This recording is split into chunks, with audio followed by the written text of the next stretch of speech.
Today on Blue Values TV, Part 2 of Immigration Reform.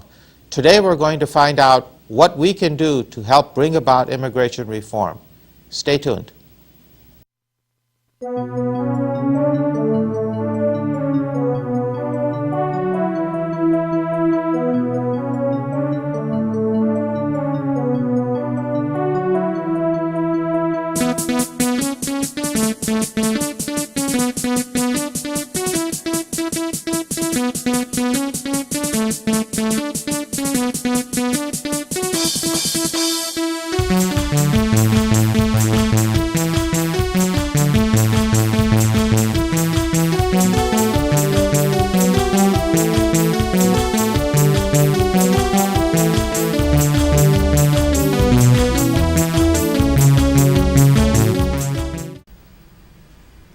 Welcome to Blue Values TV, a production of the Blue Values Coalition.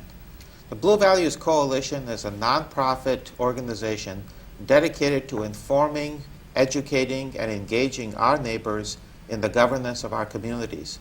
Look for us online at www.bluevaluescoalition.org. Our guests today are Mr. Carlos Alcala and Ms. Flora Csontos. Mr. Alcala is the chairman of the Chicano Latino Caucus for the California State Democratic Party. He grew up in El Paso, Texas, and he went to college at the University of Texas, El Paso, as well as at Harvard and Yale University.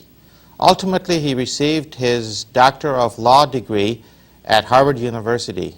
He has a long history working for and fighting for civil rights for people of all ethnic groups and all organizations. And Ms. Flora Csontos shares the same title once held by President Obama. She is a community organizer. Ms. Csontos is with the Placer People of Faith Together organization.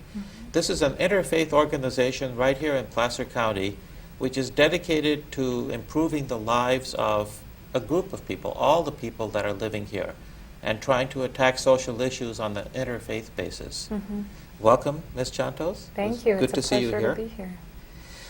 So let's talk about the face of undocumented people in this country.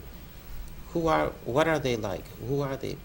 Are they families? Are they single men and women? Are they children? What exactly does that look like? What have you observed? Well, I don't want to speak for everyone. It's certainly dangerous to try to describe one group as all being the same. I've met a lot of families, some separated families as well, either parents or children who have been deported, and from many different countries. I mean, this is not only a Latino issue. When we were helping some of our young dreamers, undocumented students apply for deferred action that the president passed just last year, we had a Mongolian young woman come in as well. Our Sacramento affiliate saw, I believe, a few Asian Hmong community members as well.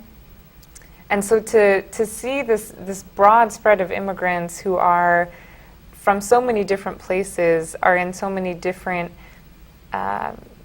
family setups and whatnot, it's exciting to think that they could be incorporated into our country and to move us forward in, not only the technology and the science and math areas, but also the other contributions they would make as clergy, as members of our workforce, of our student base.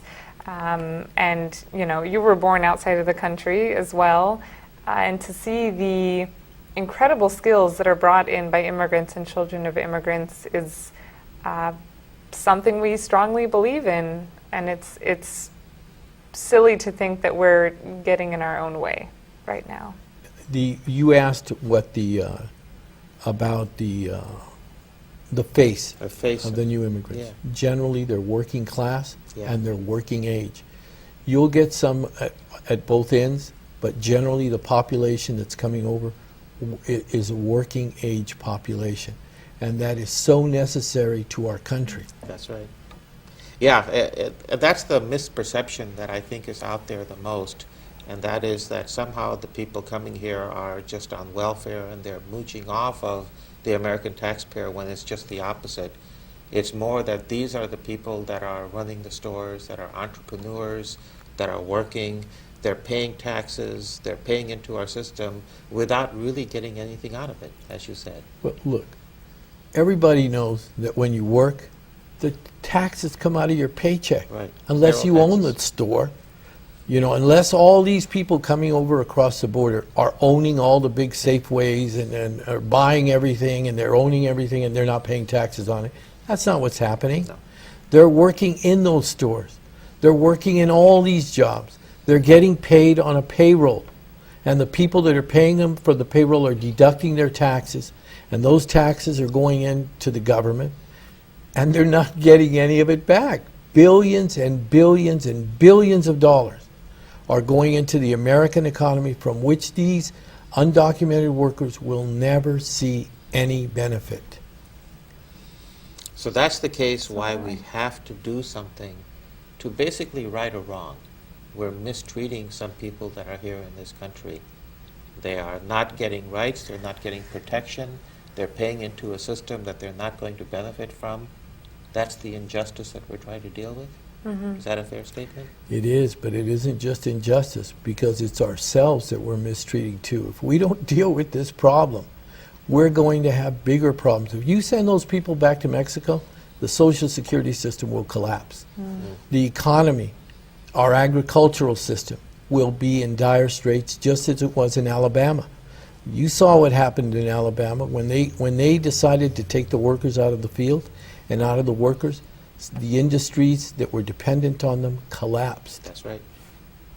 And you know, I think a lot of this stems from treating someone as a unit of labor rather than recognizing their ties to their family who live outside of the country, recognizing they have people they're supporting. We saw a lot of this with the Bracero program, that people were treated, were allowed to come over with visas and work for a certain amount of time and were asked to go back.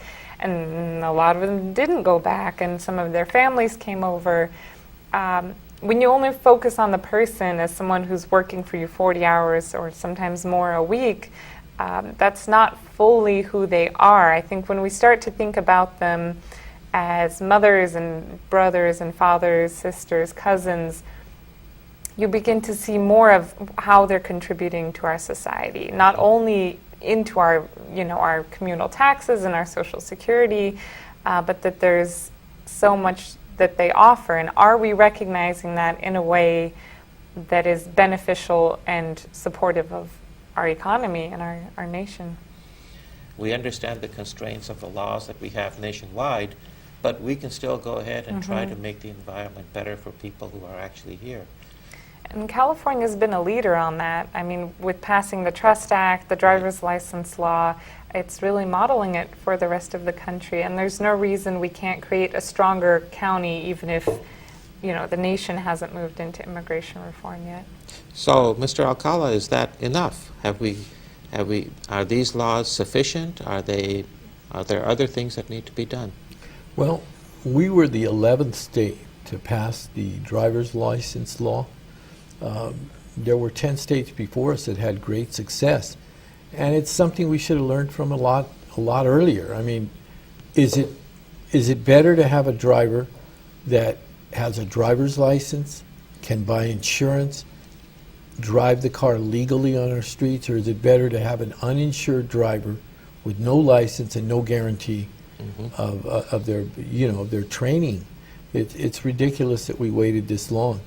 On the Trust Act, is it better to have a society in which if a crime is committed, such as a domestic violence law, do we want a society where the person that's the victim cannot call the police because that victim calling the police may be worse than the beating they're taking?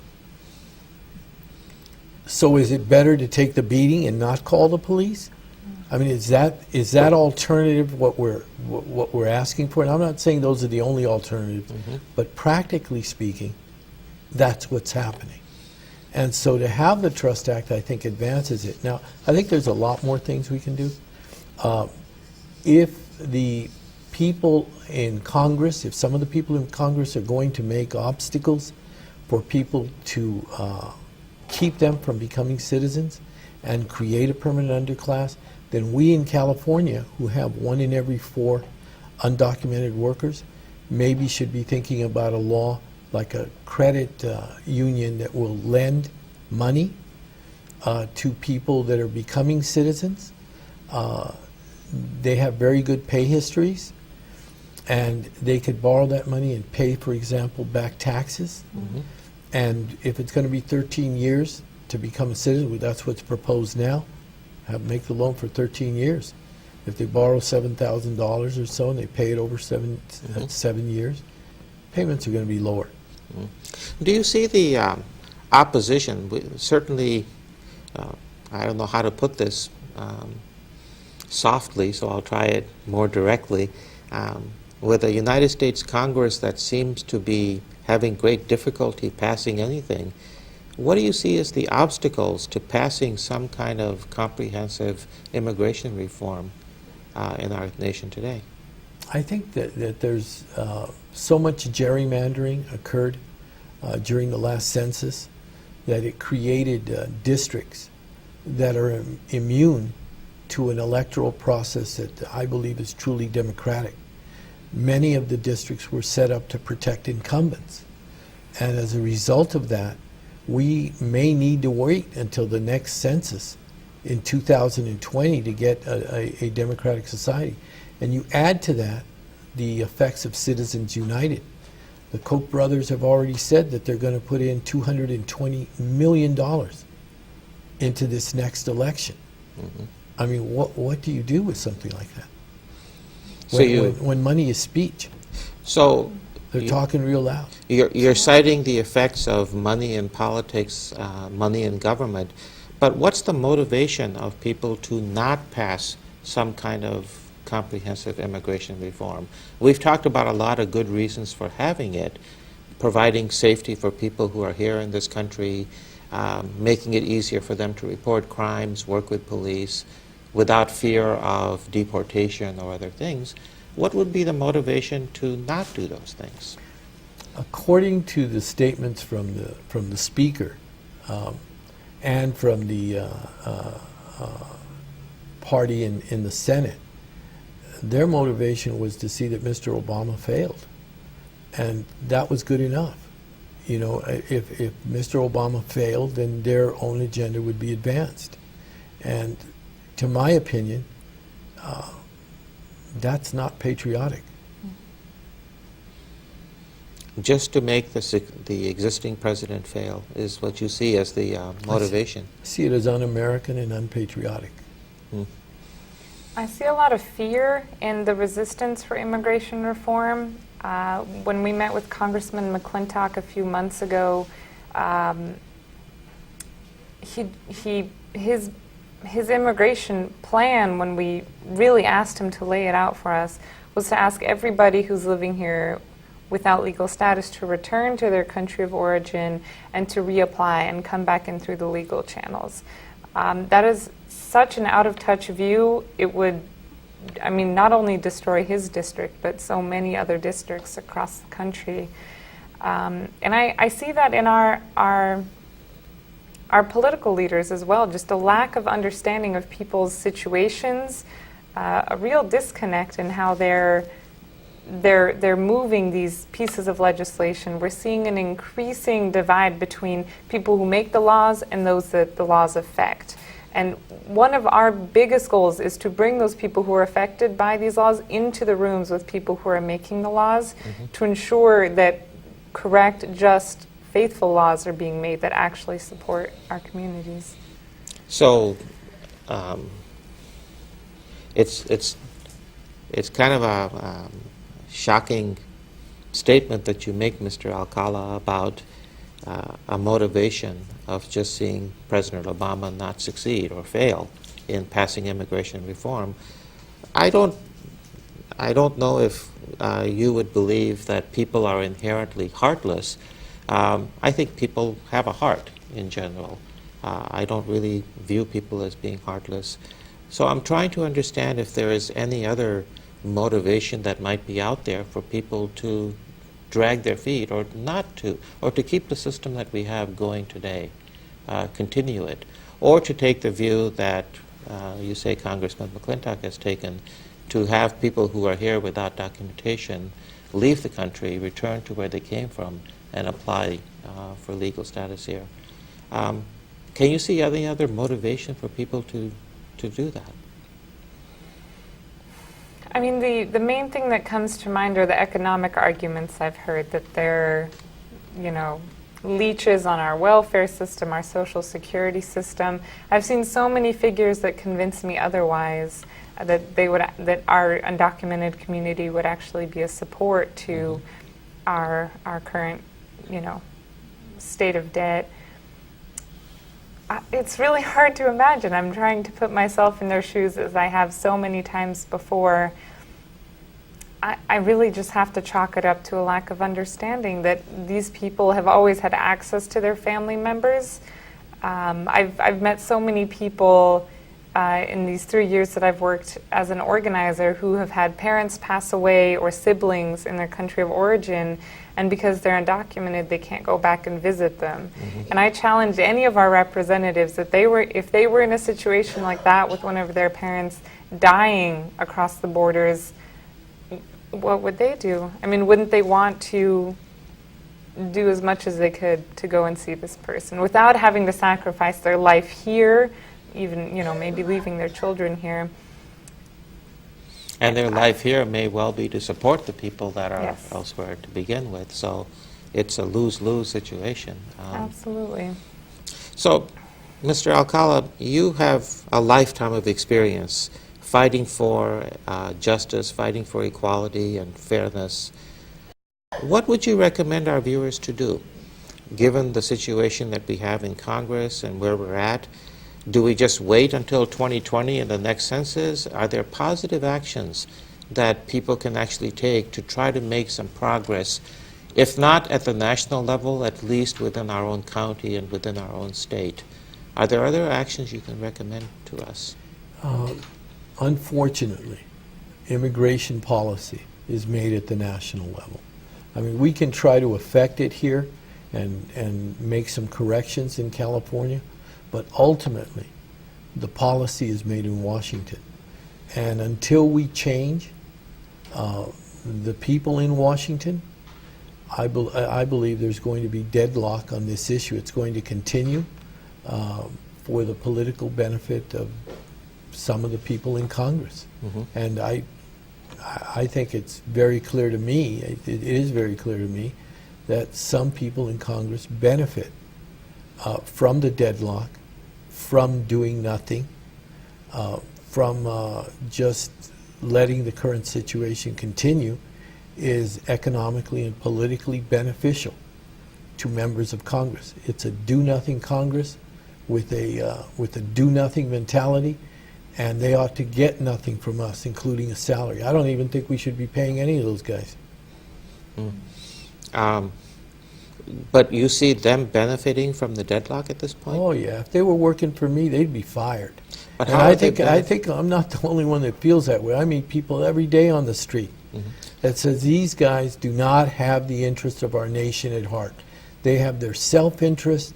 They're selfish people that should not be in Congress. But all these people are you that saying they have an economic benefit from the deadlock absolutely. at this point? Sure, they get their salary even if they do nothing. You know, there's a good many members of Congress that don't pass laws that are reforming anything in immigration. They know the problem exists. Why did we send them there? So they could collect a paycheck, put it in the bank, benefit from it? That's what they're doing. Would you do that if you had a guy working for you in your company and they were doing that? Would you keep him on payroll? They're on our payroll. So, short of voting them out of office, which is something that is possible, we have an election coming up. Everyone in the House of Representatives is up for re-election this year. So short of making your voice known at the election, is there any other actions that you can suggest that we take to actually try to effect a change? I think we could do a lot of things, but what they're going to listen to is our feet going to the ballot box. When we tell the people that are opposing immigration reform that they cannot continue to collect those paychecks and send them home to do nothing, I think it'll change. But only until we as an American people rise up and say, look, we've had enough. You know the problem exists. You're a bunch of lazy guys that don't want to change a bad situation that you know is bad, and we reward laziness by sending you home. So you're for political activism. You want to see if we can remove some of these people from office and put up some new faces that are more open to making the changes that we need. I think that's a patriotic thing to do. Patriotic thing to do. Any ideas on what we can do locally? Definitely go vote, absolutely. I mean, people have died for this right, especially people of color, and the women's right to vote. People need to make their voices heard. And whoever you vote for at the end of the day, it's just crucial that you do it. That you vote. Absolutely. Aside from that, there's 2 pieces of legislation coming that we see as really important. Let me add one thing. So at this event that you're having on Saturday, the 22nd of March in Lincoln, there's going to be voter registration material there. So if there are people who are not registered to vote, they can actually do so right there. Yes, or if you need to update your registration, we're there to help you. If it's your first time registering, we're happy to walk you through the process. The President has ordered an administrative review of cases pending for deportation, and that may be a fairly clunky, slow process. He is, however, at least looking at how to stop this flow of deportations. I believe his administration has hit somewhere around 2 million for while he's been in office of how many people he's deported. And some of those numbers come from people that have been turned around at the border who are attempting to re-enter. In any case, what needs to happen yesterday is stopping the number of families who are being separated, at least some sort of deferred action for adults or people who would qualify for the proposed legislation. That is the number one issue that needs to be solved right now. We have waited, not just this past year, but the decades before this for legislation to come around, and there needs to be something that is at least holding us where we are currently instead of losing more of our community members. And the second piece of legislation is Senate Bill 1005 from Senator Ricardo Lara, who's down in Long Beach. This is for the state of California, and he's proposing health for all, that health access be expanded to undocumented families, those who don't qualify under the current standards. I believe the hearing will be in the Sacramento Capitol at the end of April. There's no date picked yet, but you'll definitely hear from us about that coming up. We hope to pack the room with Placer County supporters. So that's a piece of legislation that your organization would actually support as well? Yes, and that we're supporting statewide. We have sister organizations just like ours from here all the way down to San Diego. So we'll be there. We hope to see on the many basis others. of basic humanity and morality, actually. Absolutely. What do you think of that kind of legislation? Is that a positive change we can make to our healthcare system to basically provide healthcare for all? Well, I think the issue of healthcare is a very significant issue in our country. We are the only industrialized nation on the planet that doesn't provide health care for its citizens. Either the rest of the world is wrong and we're right, or we should maybe consider what the rest of the world is doing. But it's also a piece of legislation that might help people who are here undocumented because they will get access to health care under that proposed law, whereas today, even under the Affordable Care Act, and a lot of people aren't aware of this, but under the Affordable Care Act, people that are not United States citizens or permanent residents do not have access to health care. They cannot apply under the state exchanges or the federal exchanges. They certainly wouldn't get any kind of a discount anywhere. So the Affordable Care Act does absolutely nothing to help people here who are undocumented. That's very correct. And yet these people are in our lives. They're providing us our food. They're working in the stores where we go to shop. They're valuable members of our society. And it ends up costing us a lot more to do it the other way. Yeah. By doing it the other way, you get it. If anybody's been to an emergency room lately, you've seen the $5,000 and $10,000 bills, $20,000 bills for going in one day. On the other hand, a doctor's visit may be $25. So, are we doing it? I mean, is it the most economical way to do it? To say, okay, we're gonna deny them health care, force them to the emergency room, end up with a $20,000 bill, and who knows who the heck's going to pay it? Or should we pay $25? Exactly.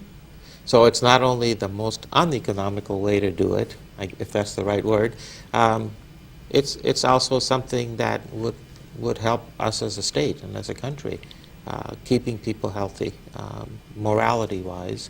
It's a more moral choice to keep people healthy. We owe it to ourselves to have that opportunity. So yeah, that's another positive change that I can see. Well, thank you. I think that does it for the show. Do you have any last-minute thoughts or statements that you'd like to make? Just that I believe that immigration reform will come. It's the right side of history. And there are people who are on the wrong side of history. For at least one party, I believe that they've lost an entire generation of Latinos who have seen an inherent unfairness in how we are treated. And I'm here, I guess, for a long time. And for that long time, I'm going to go to the ballot box every time and remember how we've been treated. And there's a lot of people like me. Any last thoughts? It is just a matter of time. It's power is organized money or organized people, and we certainly have the people behind this who support it. And they will be heard, and I'm sure that's not much consolation to families who are going through deportation proceedings right now. However, to prevent that in the future, to diminish the amount of pain that is felt in the community, that really it will happen. It has to happen, and it's an honor to meet these people in the community. I grew up in Placer County, and it's been wonderful to see really this whole other side of the county in meeting these families that I've met, and meeting the activists who are working with them. And it's amazing to see the network that is being built, really a network that represents the faith values that we hold important, of compassion and loving our neighbor. And I hope that we can create a community that's coming closer to that. And I do believe immigration reform is a part of that. That does it for our show today. Thank you, Ms. Csontos, Mr. Alcala, for joining us today. And thank you, viewers, for joining us. And until next time, good night.